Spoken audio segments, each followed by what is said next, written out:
मन के एक समान के भाव से परम पूज्य गुरु घासीदास के आशीर्वाद से चलता है। लेकिन ये प्रदेश की, देश की सरकार हो, मोदी जी हो या इस प्रदेश की छत्तीसगढ़ की सरकार, ये लगातार इस संविधान को कुरेदने का काम कर रही है।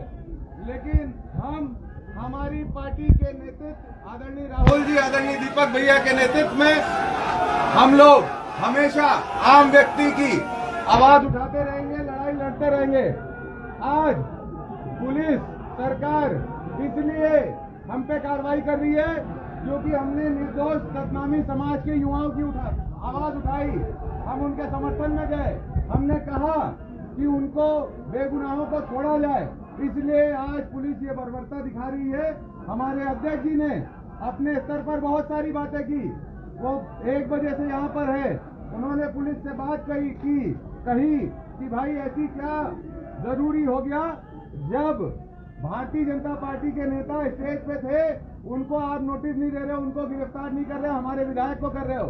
लेकिन पुलिस के पास, सरकार के पास कोई जवाब नहीं था और उनके पास केवल और केवल ये कहने के बाद कि हमारे हाथ में कुछ नहीं है, ऊपर से आया, इसके अलावा कुछ भी नहीं था। तो हम न डरते हैं न हम डरेंगे। हम हमारे सतनामी समाज के निर्दोष भाइयों के साथ खड़े हैं, हर उस व्यक्ति के साथ खड़े हैं जो तकलीफ में और जिसके साथ सरकार अन्याय कर रही है। तो मैं आप लोगों से बस इतना ही कहना चाहता हूँ, मेरे साथियों, मेरे भाइयों, आज मैं जो भी हूँ, जो भी इज्जत मेरे को मिली है तो वो आप लोगों के कारण मिली है, आप लोगों के आशीर्वाद से मिली है। और इतना कहूँगा, शांतिपूर्ण तरीके से हम लोग इस आंदोलन में अपना सर्वोच्च निछावर करेंगे।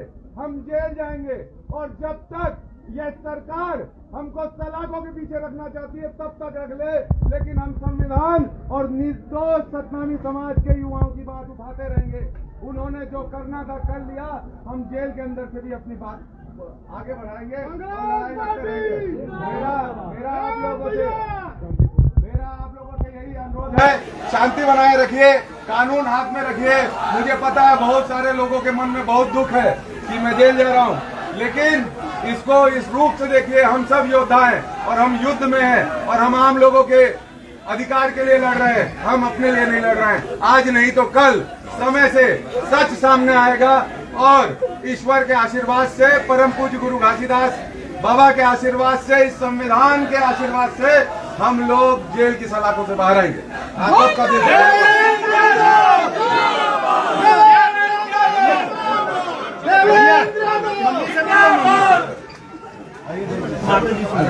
मम्मी से मिलने दो, मम्मी से। अरे लूसी दीदी, ठीक है,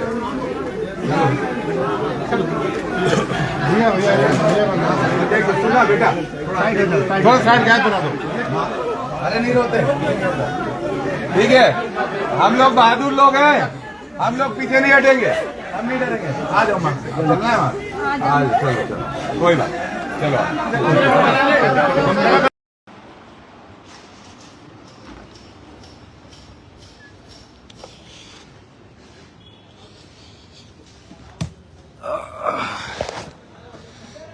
सभी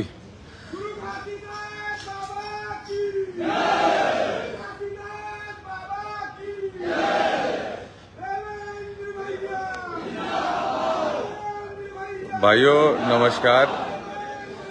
सोशल मीडिया में जो मेरे साथी मुझे देख रहे हैं, आप सबसे मिलने, आप सबसे अपनी बात कहने आया हूं।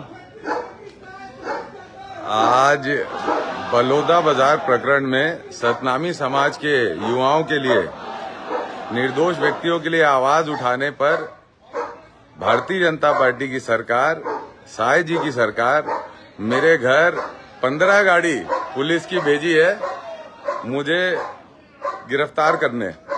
मैंने कहा था, बयान के लिए बुलाए थे, मैं बयान के लिए गया था, लेकिन अगर सरकार ये सोचती है कि वो मुझे, मेरी आवाज को इस तरीके से रोक देगी, पुलिस के डंडे पे रोक देगी, दबाव पे रोक देगी, एफआईआर की धमकी पे रोक देगी, तो वो गलतफहमी में है।